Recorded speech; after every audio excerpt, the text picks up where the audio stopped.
ఆంధ్రప్రదేశ్ దగ్గర good news. ఎందుకు good news అంటే 13 జిల్లాల నుండి 26 జిల్లాలని 26 జిల్లాలకి ఒక జిల్లాకు వచ్చి చిన్న కంపెనీలు వచ్చినాయి. ఆ కంపెనీల ద్వారా ఏమవుతుందంటే ప్రతి ఒక్కరికి ఉపాధి వస్తుంది. ఉపాధి అంటే కానీ ఏదైనా పని చేసుకునేది కానీ ఏదైనా కానీ సాఫ్ట్వేర్ కానీ, ఎందుకంటే చదువుకున్న వాళ్ళు ఇంటికి ఉన్నారు.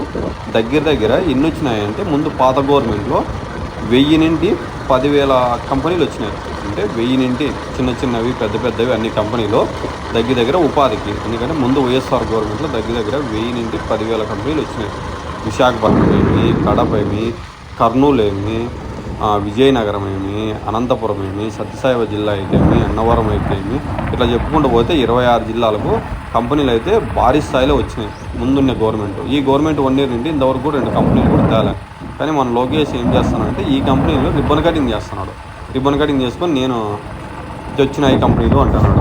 ఎందుకంటే కన్నా నేనేం చెప్తున్నానంటే ఏ గవర్నమెంట్లో చేసిండేది ఆ గవర్నమెంట్లో చెప్పుకోవాలి. ఊరిని అనవసరంగా అన్నీ చెప్పుకోకూడదు. చెప్పుకుంటే ఏమవుతుందంటే కన్నా పార్టీకి బ్యాడ్ నేమ్ వస్తుంది. టీడీపీ పార్టీకి బ్యాడ్ నేమ్ వస్తుంది. మనం ఏం తెచ్చినామో చూపించాలి. కానీ జగన్ ఉన్నప్పుడు 1000 నుండి 10,000 కంపెనీలు వచ్చినాయి. ఒక కియో కంపెనీ అయితేమి ఇట్లా చెప్తా కియో కంపెనీ పెద్దది, కానీ ఇంతకంటే పెద్ద కంపెనీలు వచ్చినాయి. విశాఖపట్నం, విజయవాడ అయితేమి, గుంటూరు అయితేమి, భీమవరం అయితేమి, నర్సాపురం అయితే ఎక్కడైనా కానీ ఇప్పుడు ఉన్న గవర్నమెంట్ ఏం చేయాలంటే ఉపాధి కలిగేది. ఇప్పుడున్న పరిస్థితిలో పంటలు లేవు, చినాకాయలు రేట్లు లేవు, చినిక్కాయలు లేవు, వడ్లు లేవు, ఏ దానికన్నా చూసుకో గిట్టుబాటు ధర లేదు. ఈ గిట్టుబాటు ధర ఉంటేనే సామాన్యుడు బతుకుతాడు. జగన్ ఉన్నప్పుడు ఓన్లీ 3 సంవత్సరాలు వాళ్ళు పరిపాలించింది. 2 సంవత్సరాలు కరోనా వచ్చింది, కానీ వాళ్ళు మంచి పరిపాలన ఇచ్చినారు. కానీ వీళ్ళు అంతకంటే బెస్ట్ పరిపాలన ఇస్తేనే నెక్స్ట్ సీఎం అవుతారు. లేదు మేము ఇట్లే తిక్క చేస్తామని అనుకో వాళ్ళకన్నా 11 సీట్లు వచ్చినాయి, వీళ్ళకి 0 వస్తుందేమో. ఏం చెప్తానంటే ప్రజలకు కొంచెం సేవ చేయండి. ఇట్లే మేము ఇట్లే ఉంటాము, మేము ఇట్లే కొనసాగుతాము,